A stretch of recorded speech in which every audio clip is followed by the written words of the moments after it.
Setelah IHSG terkoreksi hingga menyentuh level 6.500 di Kamis 12 Mei 2022 kemarin, banyak harapan dan ekspektasi dari para investor untuk di bulan Juni ini. Pemulihan ekonomi yang disertai inflasi masih menjadi trending topik. Seperti apa perkembangannya? Mari simak diskusi Indonesia Strategy di Superstock ini bersama Bapak Haryanto Wijaya selaku Head of Research Mirae Asset Sekuritas Indonesia.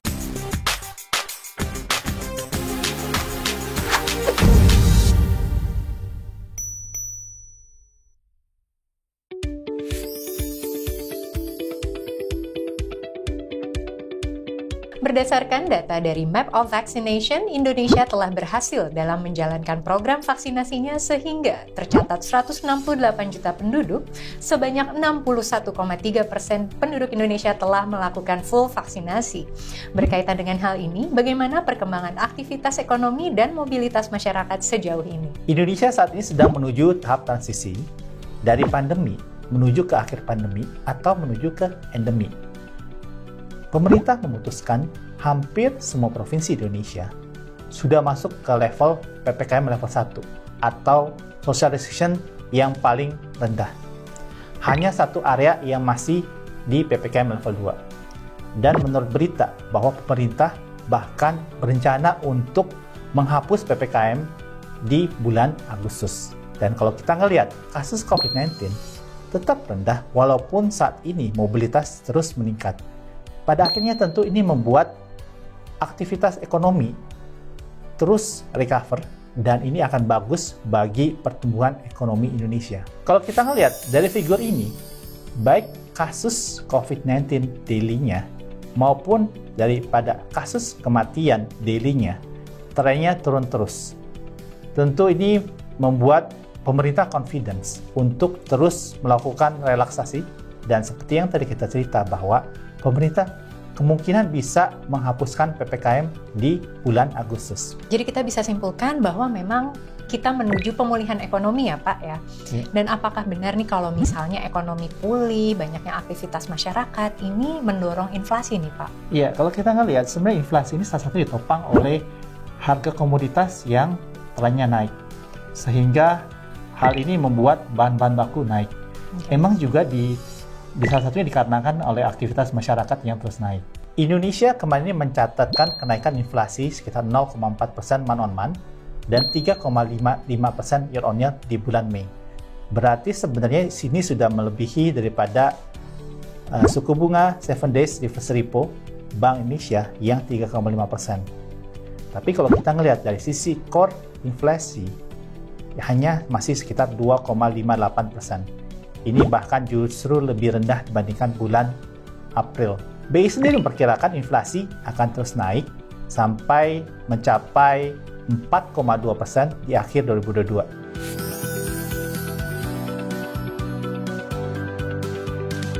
Oke Pak, jadi ini menarik banget ya. Kalau misalnya inflasi ini jauh lebih tinggi dibandingkan dengan suku bunga yang ada, apakah kira-kira BI akan berpotensi menaikkan suku bunga juga atau bagaimana nih biasanya? Ya, sebenarnya kita percaya bahwa suku bunga pada akhirnya akan naik. Kita perkirakan bahwa suku bunga akan naik 2 kali di tahun ini, sekitar 25 basis point dan 25 basis point juga. Jadi kita perkirakan akan naik di sekitar 4%-an ya? Menjadi 4%. Dan tadi sempat di-mention kalau kenaikan harga ini sebenarnya didukung oleh kenaikan harga komoditas. Ini bagaimana nih dampaknya untuk Indonesia? Ya, kalau kita ngelihat ya tadi, driver utama daripada inflasi ini sebenarnya karena kenaikan harga komoditas, itu kenaikan harga batu bara, kenaikan harga minyak sawit, kenaikan minyak, yang membuat harga bahan baku beranjak pelan-pelan naik. Tapi kalau kita lihat, drivernya tadi yang kita cerita bahwa ini karena komoditas, yang dimana kalau dilihat karena perang antara Rusia dan Ukraina.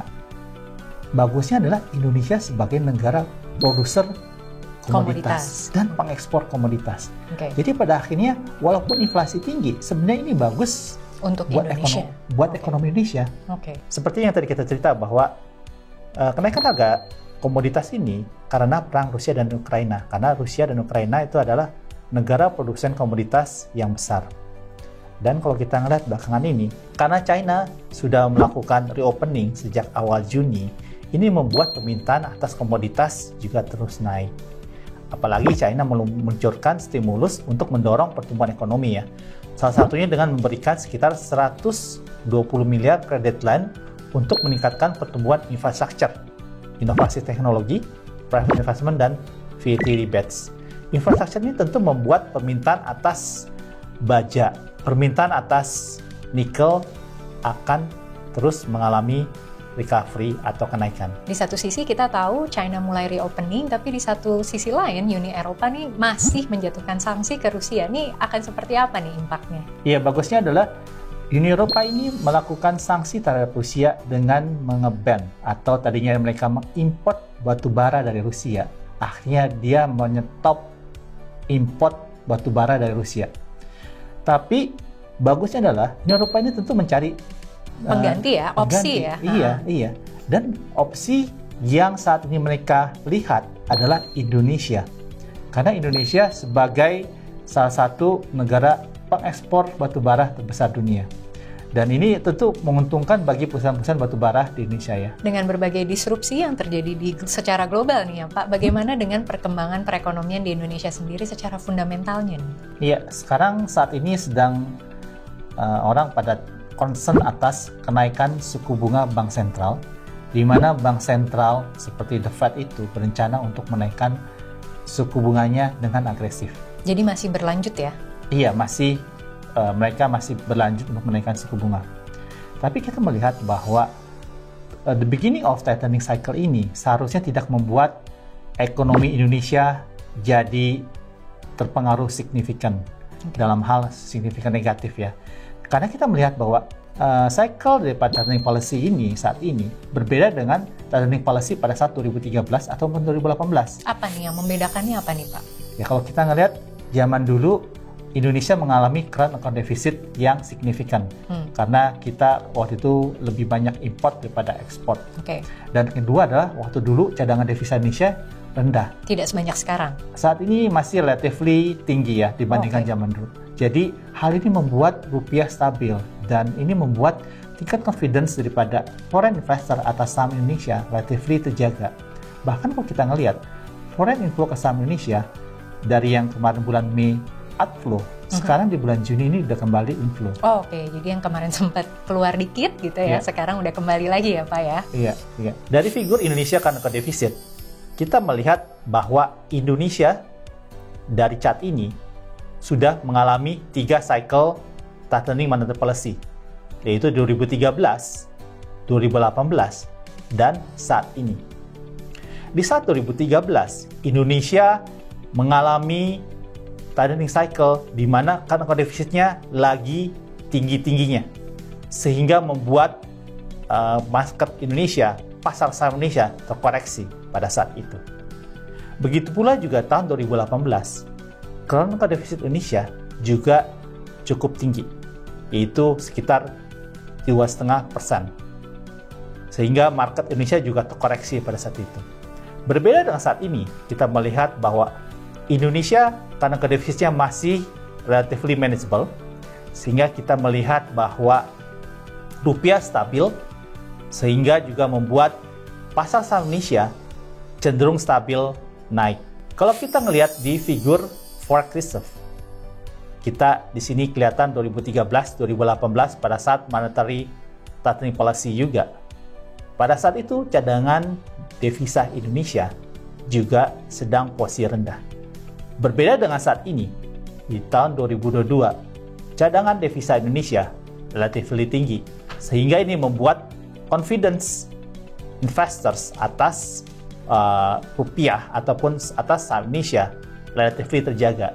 Tentu ini yang membuat makro Indonesia tahun 2022 ini pada saat the beginning of tightening cycle dengan previous beginning tightening cycle itu berbeda banget. Selanjutnya kita juga ingin mengetahui nih bagaimana dengan perkembangan IHSG untuk di bulan Juni ini setelah terjadi goncangan di Mei yang menyebabkan IHSG turun signifikan. Kalau kita melihat di bulan Mei lalu, terjadi yang namanya sell in May. Ini adalah seasonal yang selalu biasanya terjadi di pasar saham Indonesia, di mana pasar saham Indonesia cenderung terkoreksi di bulan Mei.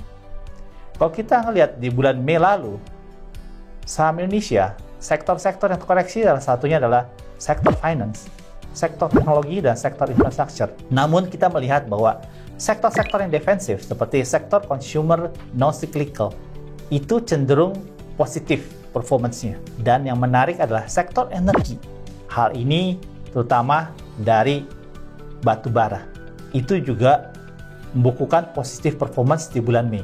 Dan kalau kita ngelihat net outflow foreign asing di bulan Mei itu tercatat 243. Ini adalah net outflow yang pertama selama setahun belakangan ini. Karena selama Indonesia libur lebaran, pasar saham Amerika Serikat terkoreksi dalam.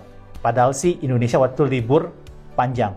Sehingga pada saat market Indonesia buka, terjadi net sell signifikan karena foreign investors waktu itu memprice in atau memfaktorkan penurunan market Amerika Serikat terhadap market Indonesia.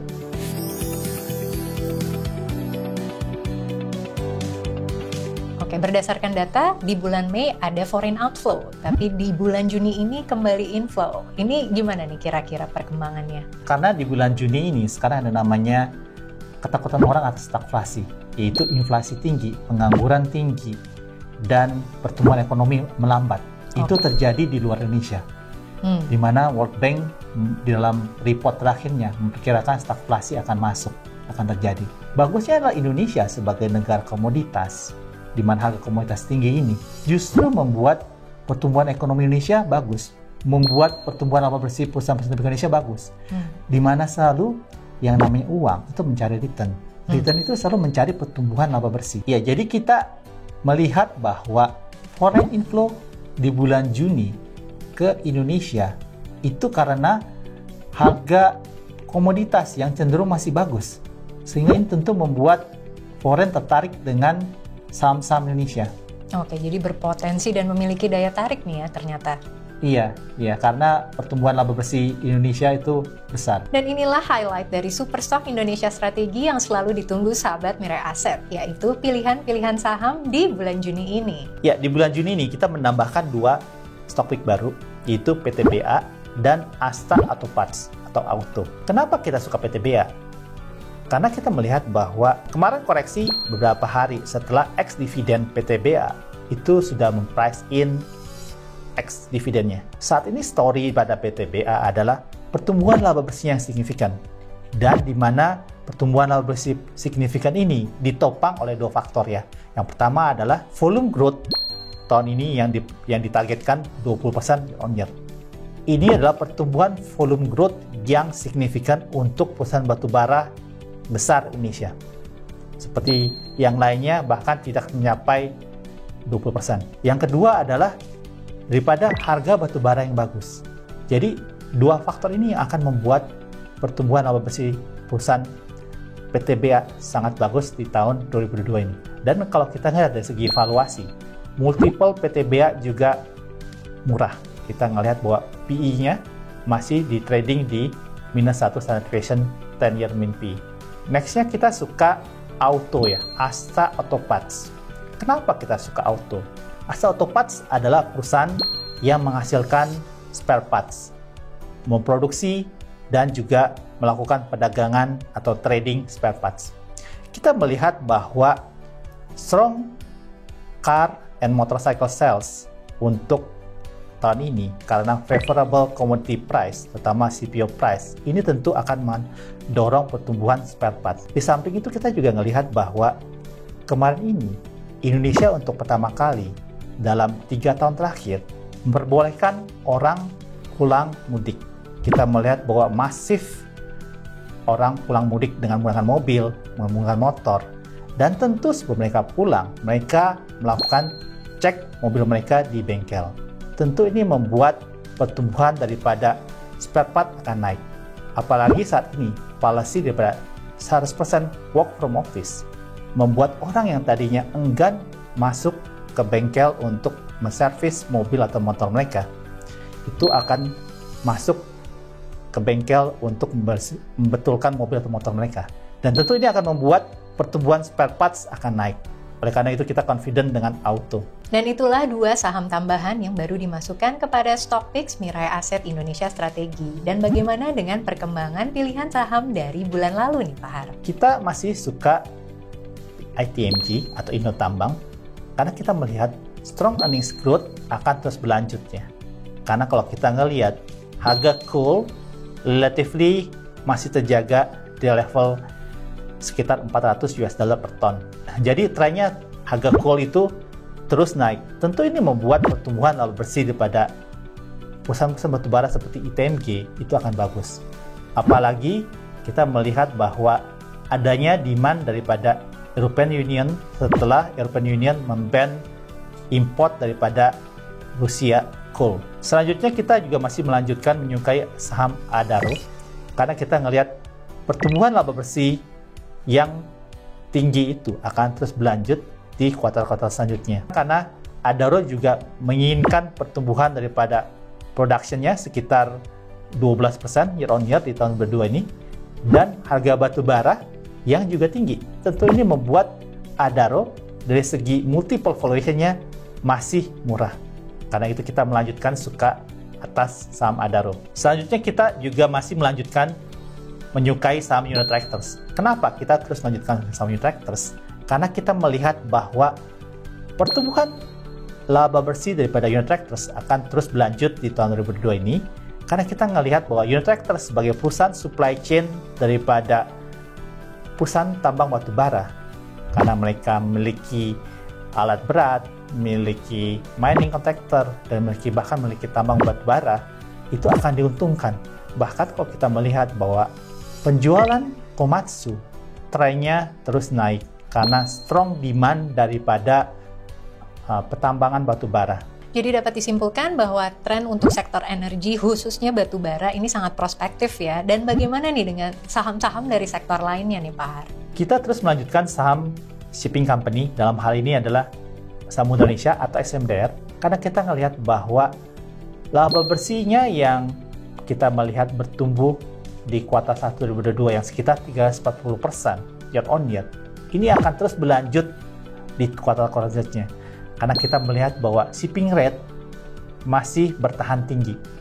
Tentu ini positif terhadap kinerja sahamnya. Ya, kita terus menyukai saham SII karena kita melihat bahwa harga komoditas yang bagus ini tentu akan memboost dua faktor. Yang pertama lagi, laba bersih daripada anak usahanya, seperti Unitractors dan Astra Agrolestari. Dan begitu pula dengan harga komoditas yang bagus ini, tentu membuat penjualan mobil dan motor itu bagus di tahun ini. Jadi kita perkirakan bahwa Astra National akan membukukan laba bersih yang tertinggi dalam sejarah di tahun ini, tahun 2022 ini. Tentu ini akan positif terhadap kinerja sahamnya. Nextnya kita masih terus menyukai saham INDF atau Indofood Sukses Makmur karena kita melihat bahwa harga CPO yang cenderung masih tinggi ini tentu akan membuat pertumbuhan laba bersih saham INDF ini akan terus bagus di kuartal selanjutnya. Dan kalau kita ngelihat bahwa dividen kita perkirakan akan dibagikan sekitar Rp290 dan tentu ini akan memberikan dividen yield sekitar 4,1%. Kalau kita ngelihat valuasi INDF itu masih murah ya. INDF masih diperdagangkan sekitar 7,4 kali PE tahun 2022 dan ini sekitar minus 1,4 standard deviation untuk 10-year mean PE. Jadi sebagai saham consumer goods, INDF saat ini masih diperdagangkan dengan multiple yang kita lihat sebagai murah. Wah, lengkap banget nih, analisa komprehensif banget untuk strategi di bulan Juni ini Pak Har. Terima kasih banyak ya. Sama-sama Bu Alia. Semoga analisa dan saham-saham pilihan dari tim research Mirai Aset Sekuritas Indonesia dapat membantu sahabat Mirai Aset untuk memilih saham-saham mana yang bisa membantu portofolionya semakin cuan. Sampai jumpa di Superstock Indonesia Strategi selanjutnya dan pastinya happy cuan!